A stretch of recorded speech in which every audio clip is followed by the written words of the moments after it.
For hundreds of thousands of years, Pokemon have drawn inspiration from monkeys. And in so many ways, 2025 in the Pokemon TCG has been the year of the monkey, with the newest monkey Pokemon, Monkey Dory, being a staple in pretty much any deck worth playing. And so when I spun last week's wheel and it landed on Simisear, I got instantly nervous about having to make a deck all around it. If I built a Veluza loser of a losing deck, it could cause the entire monkey uprising in the Pokemon TCG to come crashing down. I'd soon find out this deck had meta champion potential, as against Mega Evolution Pokemon, Simisear and the friends it brought along with it would absolutely sear the competition. This is the 825 Deck Challenge.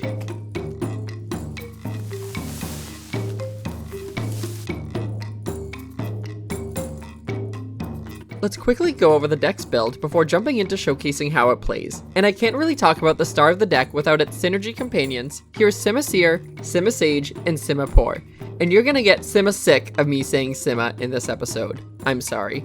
The elemental monkeys from Paradox Rift all have the same ability, Monkey Trio, which reads that if I have all three of the Stage 1 evolution monkeys in play, I can ignore all colorless energy costs on their attacks, meaning each of them would be able to attack with a single energy attach of their respective energy type, so having the full Sima set up at all times would be crucial to full enabling the deck. Simisear's attack, Heat Tackle, was going to be heavily used today as it had the highest damage output at 190 damage in exchange for 30 damage done to itself.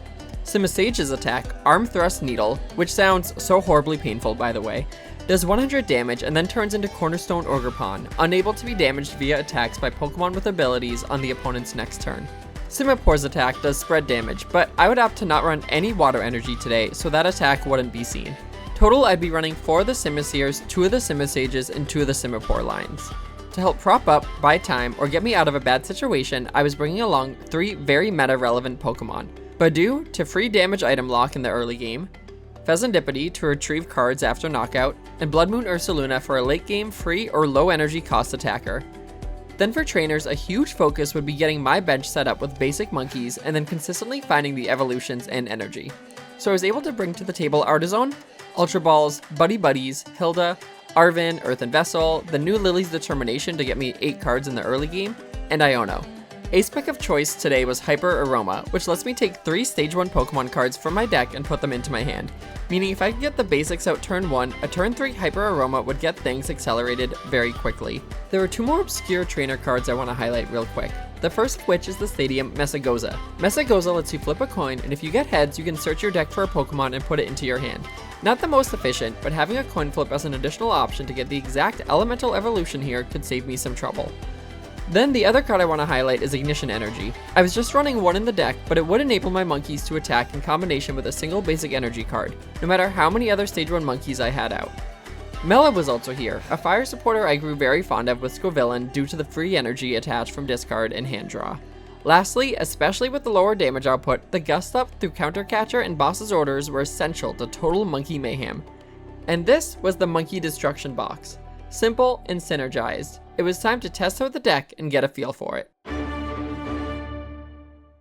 And while the first test match was quite the showdown, due to the timing of me building this deck and recording this video, Mega Pokemon have just launched on live, and so because of that, every deck I'd be going against in these test matches would be a Mega deck of some form.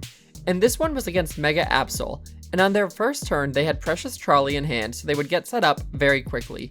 Having not yet gone against this deck, my understanding is that the goal would be to push damage counters from their side of the board over to mine, as Mega Absol's specialty is knocking out active Pokemon so long as they have 60 damage counters on them. Going second, I had Artazon and some energy, and so I was able to establish my basic monkeys thanks to an Iono, and also get all 3 of the evolution monkeys in hand due to my ace spec. I need more time to fully establish my board though, and my opponent had 0 energy on their side from their first turn, so I was feeling confident about having some more time to set up. This is when the Mega cards, aside from just Mega Absol, began to come into play. My Artazon was replaced with a new stadium that could also double as a Fortnite location, Risky Ruins, putting 20 damage counters onto any non-dark basic Pokemon that are being put into play. And so my already low HP monkeys got put down with an instant 20 damage put on them.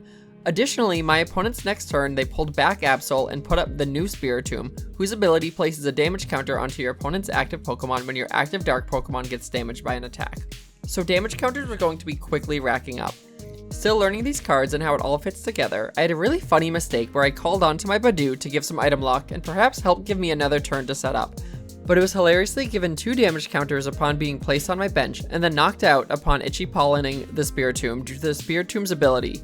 Item lock was still on, but I had to give up a prize card just to make it happen. This giving up a prize card soon actually worked in my benefit though, as on my next turn, things really began to go. With Budew sacrificed, but the item lock still going through, I was able to finally get Simisage into active with the necessary energy, the other stage 1 monkeys on the bench, 3 backup babies able to be evolved if needed, then I counter-captured up the Absol, and then with the Brave Bangle doing an additional 30 damage to EX Pokemon, hit Absol for weakness, and with a beautiful 260 damage for a single energy. I had Boss in hand along with a Night Stretcher, and so I was feeling confident that even if Absol tried to run away here, I'd be able to finish him. Sure enough, Absol tried to run, but I said, nope, you're staying right here. And Simisage swung again for the knockout, giving me 3 prizes. Taking out a Mega Pokemon is going to feel incredible every time. Looking at my opponent's board state, I had no idea where they'd go after this. And well, they put out a Brute Bonnet, and Poison Package began. My board state felt very good at this point, so I wasn't incredibly worried, even though Simisage inactive was poisoned. I was still able to take down the Spiritomb though, with Spiritomb's ability combined with the poison on Simisage.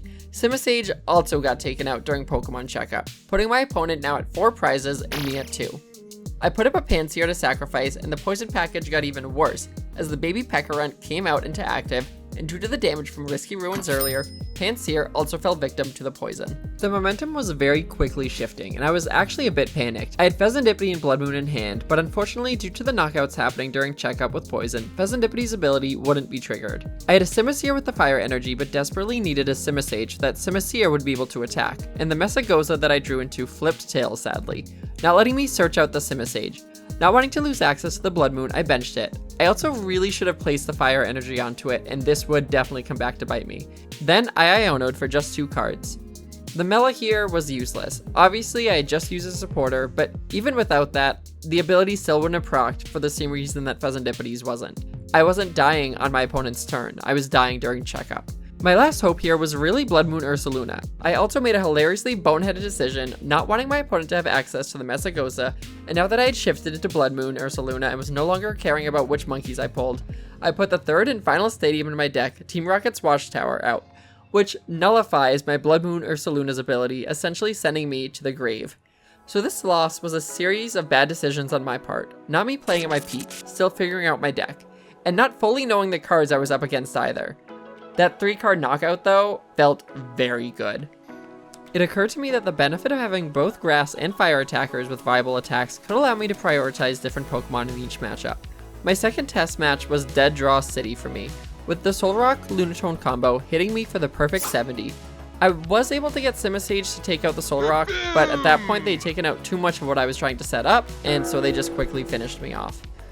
The final test match though, I was awake, I got hyped, and the full monkey potential was brought out against Mega Venusaur. Grass does not like fire, and with weakness, Simisear hits for a perfect 380, and Mega Venusaur sits at a perfect 380. I almost wanted it to get set up just to one-shot it, but instead played the sniping game for a bit. This matchup was also phenomenal because pretty much all of my opponent's Pokemon had abilities, so had I needed to use Simisage instead of Simisear, the attack still would have been incredibly helpful. It was a fun match that made me feel like these monkeys were unstoppable. Had I lost the other 2 matches? Yes. Was I flying too high at this point to look back? Absolutely. Because I think I had done it. I had found the best monkey Pokemon in the TCG, and it was demolishing these Mega Pokemon left and right. The only question remaining, could Simisear demolish in this final matchup and become a meta champion? It was time to find out.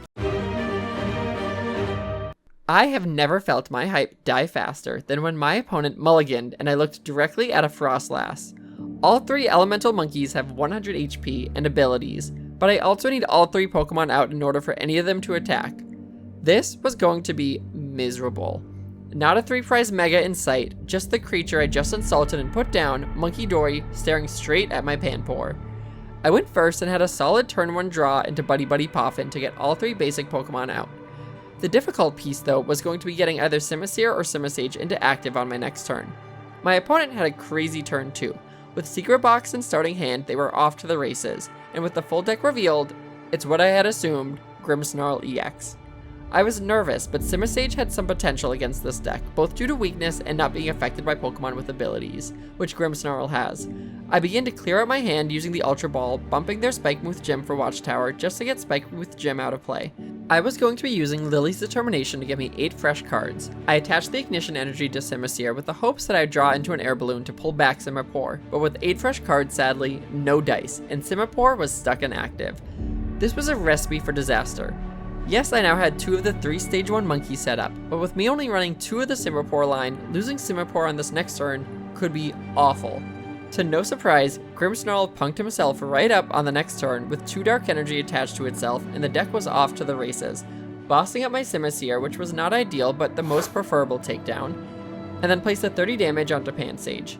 I put down the Budew and Arven for the Air Balloon and Buddy-Buddy Poffin to get my bench full again with baby monkeys, and I promoted the Budew to active, but I did not Itchy Pollen, as it would have hit for 20 damage due to weakness, and the Monkey Dory on the other side could have then just sent that damage right back over to my side, potentially making things even worse. So I didn't attack, I just let it sit.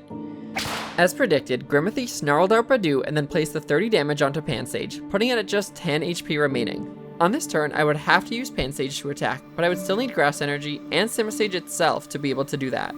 Arven wouldn't get all the pieces, so I opted for a big Iono, and through Ultra Ball and Earthen Vessel could get exactly what I needed, but in the process discovered a larger problem. My other Pansage was prized, and with this Simisage likely going down on the next turn, my collection of monkeys would be guaranteed useless for at least 2 more turns, and at that point Grimmothy will have taken them all out. I did what I could, swinging and putting damage onto Grimmsnarl, but to no surprise, Monkey Dory, possibly the best monkey in the Pokemon TCG, Adrenabrained a bunch of the damage back over to my side. The 2 Monkey Dories collectively took down Simisage, and then Grimmsnarl took down Simipour. Frostlass also went online, and then boom, The monkey's day in the sun ended in rain and disappointment. As Simisear wept, it got dragged down into the depths of becoming a Veluza loser. For fun factor, I'd give the deck a 4 out of 10. Honestly, it was stressful and had a lot of decision making to get to the optimal outcomes. For flow factor, the deck gets a 6 out of 10. I was able to get to the outcomes I wanted in most of the tight spots I was in, using the cards in my hand, but think about it, you need at least 7 specific cards on board to be able to attack, but then likely 2 to 3 backups of the babies ready, since due to the low HP, the monkey inactive is very likely being taken down by your opponent the following turn. It takes a lot to make this deck actually move. Which brings me to the win equity. I'm going to go with a solid 3 out of 10. Not only did it lose 3 of the 4 matches today, but the gameplay is glaringly obvious to your opponent, so it behooves them to just look at which elemental monkey is represented the least on your board, and then gust up that Pokemon and take them out. That means that Simisear gets an overall rating of 4.3 out of 10. I think it's time that we as humans evolve from these monkeys and see what Pokemon I have to make a deck using next week.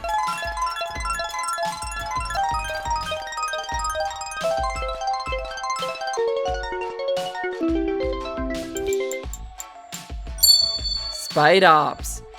I could go Team Rocket Spidops, who has some solid grass energy attached, and there's a lot of grass stuff happening right now in the meta. Or Retreat Lock Spidops, who has some wild retreat locking capabilities. I've got lots to think about for next time on the 825 Deck Challenge.